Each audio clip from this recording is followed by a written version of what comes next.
Il nous avait émerveillés avec les cérémonies des Jeux Olympiques d'Albertville en 1992. Il se rêvait dessinateur, il est devenu chorégraphe. La danse pour lui, une recherche du déséquilibre. Philippe Decoufflet est mon invité. Bonjour. Bonjour. Et bienvenue dans À l'affiche. On est ravis de vous recevoir. Merci. Votre créativité et celle de vos complices costumiers est mise en scène pour la première fois au Centre national du costume et de la scène de Moulins. L'exposition s'intitule Planète des Decoufflet au pluriel. Quelles sont vos multiples planètes ? Écoutez, ça, sur le titre, il faut se référer. C'est Philippe Noisette, le commissaire de l'exposition, qui est responsable et du titre et de l'organisation de l'expo. Donc, je ne sais pas très bien. Moi, j'avoue que je me sens un petit peu gêné. Je suis très content que cette exposition ait lieu, qu'elle existe. Mais c'est vrai que le fait de mettre mon nom en avant, alors que c'est une exposition de costumes et que je ne suis pas costumier, c'est un peu gênant. Alors, je sais que le musée fait souvent ça. En fait, il y a eu le travail du Ballet de Marseille, ça marche plus par compagnie que par créateur. Mais on aurait pu, c'est essentiellement Philippe Guillotel, Laurence Chialou, Jean Malo qui sont à l'honneur. C'est le travail des costumiers de la compagnie. Et voilà, c'est chouette de faire cette belle expo.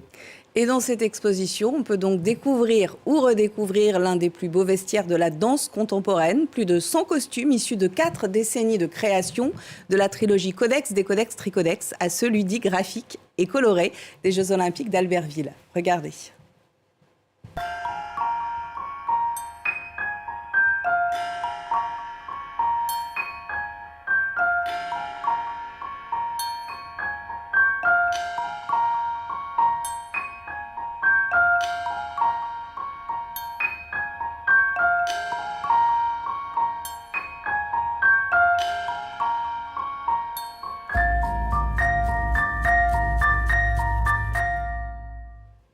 Alors, quand on voit tous ces costumes, on se demande, est-ce qu'il y a un style Decoufflet ? Quel en est le fil conducteur de cette exposition ?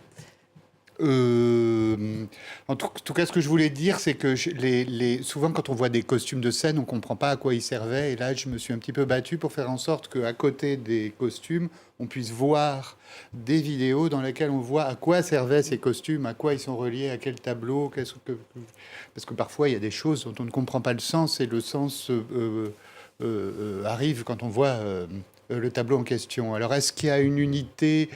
Je ne sais pas, vous savez, moi j'ai toujours essayé de faire ce que je ressentais de la manière la plus honnête, la plus simple possible. Ce qui est sûr, c'est qu'à travers ces 35 années, il y a une évolution dans le travail.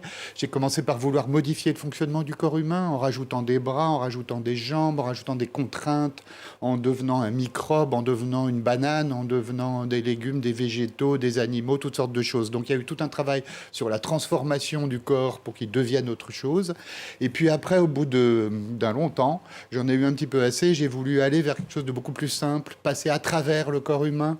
Donc on a commencé à faire des costumes de scanner, des costumes d'écorchés, des costumes de squelettes même.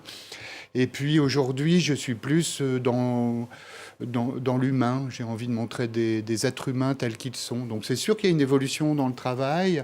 Est-ce qu'il y a une marque de fabrique ? Je n'en sais rien, vraisemblablement. Quelque chose de ludique, je dirais. Votre définition de la danse, je recherche une danse du déséquilibre, vous avez déclaré, toujours à la limite de la chute. Vous m'expliquez ? Ça, c'est par défaut. Il se trouve que je n'ai moi-même pas vraiment le sens de l'équilibre. Ça a toujours été un de mes problèmes. J'ai du mal à faire beaucoup de pirouettes, je suis quelqu'un d'assez instable. Et donc, j'ai découvert il y a longtemps qu'il fallait faire de ces défauts des armes lorsqu'on est artiste. Et j'ai travaillé sur ce défaut pour essayer d'en faire quelque chose. Et en tant que chorégraphe, quelle est votre relation justement avec les costumiers ? Ma relation avec les costumiers, moi j'estime que, j'essaye de faire du spectacle total, pas de la chorégraphie. J'ai toujours pensé que j'étais un piètre danseur et pas un très grand chorégraphe, et donc je me suis toujours dit qu'il fallait se rattraper en s'occupant de l'ensemble des éléments qui composent un spectacle. Moi, j'ai grandi en regardant de la danse contemporaine américaine ou de la danse allemande. Et souvent, il y avait un travail chorégraphique extraordinaire, mais notamment chez les Américains, ils avaient des collants que je trouvais moches et des lumières que je trouvais plates. Donc, je me suis dit que moi, j'allais travailler plus tous les aspects qui composent le spectacle, que ce soit les costumes, les décors, la lumière, faire voler les gens, les faire apparaître, disparaître par le sol, par le plafond, enfin utiliser tous les artifices de la scène, et le costume en est un. Voilà, il y a un côté chef d'orchestre chez vous. Il y a 32 ans à Albertville, la cérémonie d'ouverture des Jeux Olympiques a révolutionné le genre en faisant surgir l'art dans le monde du sport. Moi, j'étais devant mon poste, comme 2 milliards de téléspectateurs, je crois, et vous nous avez fait rêver. Comment vous expliquez que ce spectacle soit à ce point resté gravé dans la mémoire collective ? D'une part, je pense que c'était la première fois qu'il y avait vraiment un spectacle de création pour des Jeux Olympiques, parce que jusque-là, ce n'était pas le cas. Il y avait essentiellement un défilé des délégations, puis parfois d'autres choses. Mais enfin, on n'était pas dans la démonstration de la créativité d'un pays comme ça. Et après, je pense qu'on a fait ça, on a tout fait de manière extrêmement honnête. C'est-à-dire que ça s'est fait à l'huile de coude. Il n'y a pas de technologie dans ce spectacle. Il est fait avec des humains qui donnent le meilleur d'eux-mêmes.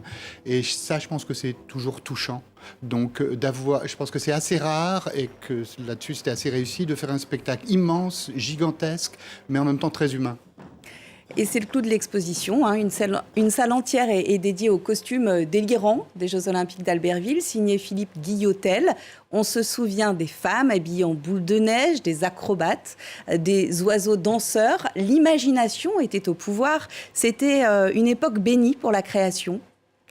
Je pense qu'il y avait plus d'insouciance dans ces années 90 et que vraiment on souhaitait montrer notre créativité à tout le monde et on avait tout d'un coup une opportunité les uns les autres de travailler en grand des choses qu'on faisait en petit jusque-là, et je pense qu'on est tout un groupe à avoir sauté sur cette chance et à l'avoir saisie, et ça a eu un impact considérable, oui. Alors, vous avez rencontré, je sais, le directeur artistique des cérémonies de Paris 2024, Thomas Joly.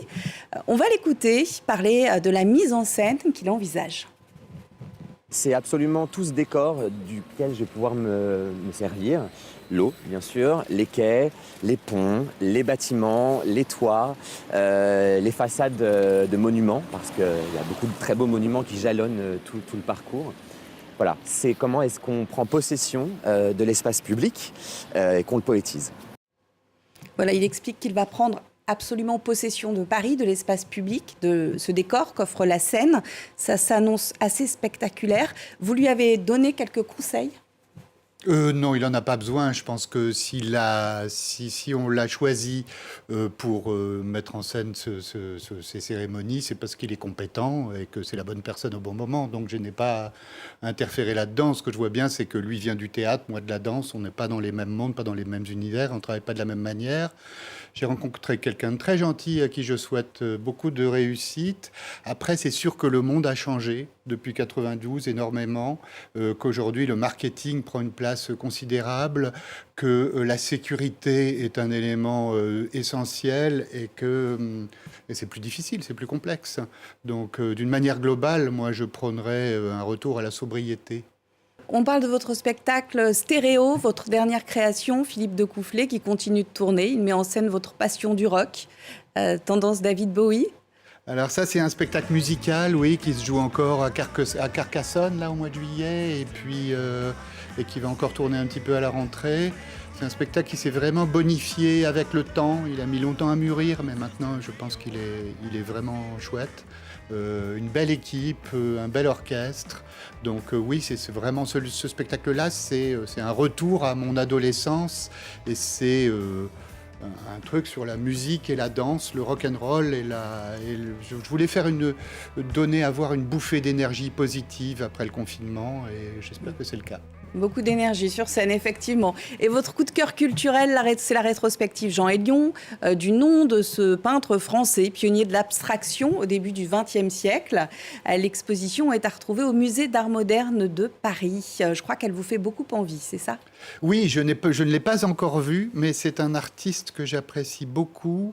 Voilà, je sais que c'était un proche de Duchamp sur lequel j'ai fait un spectacle. Non, j'aime beaucoup ce mélange. C'est à la fois de l'art naïf et en même temps c'est assez pointu. J'aime toujours cette espèce de chose entre les deux. Enfin, non, à voir. à voir. On ira également. Moi aussi, ça me fait envie. Merci Philippe de Coufflet. Plaisir. L'exposition Planète de Coufflet à découvrir jusqu'au 5 janvier 2025 au CNCS de Moulins. On se quitte avec quelques images donc de votre coup de cœur. L'exposition Jean et Lion, la prose du monde.